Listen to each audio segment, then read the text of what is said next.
गंजाम जिला कोदला एनएसी रे इंग्राजी नववर्षर शुभेच्छा जणाइले कार्यरत कर्मचारी। आज कोदला एनएसी अध्यक्ष सूर्यनारायण नायक और उपाध्यक्षा रंजिता सेठी को कोदला एनएसी रो समस्त कर्मचारी शुभेच्छा जणाइबा सह फूलतोड़ा देई स्वागत करथिले।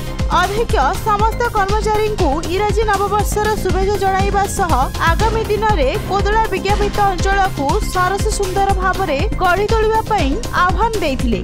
तत्सहित विज्ञापित अंचल समस्त जनसाधारण को राज्य सरकार समस्त सुविधा जेमिति पाइबे से नहीं कहिथिले अध्यक्ष सूर्यनारायण नायक। एही कार्यक्रम में विज्ञापित अंचल कार्यनिर्वाही अधिकारी कृष्णचंद्र सफ, जेई दीपिका बेहेरा, बड़बाबू हिमांशु चरण स्वाई, कोषाध्यक्ष मृत्युंजय महांती, चंद्रकांत मरांडी समेत समस्त कर्मचारी उपस्थित थिले।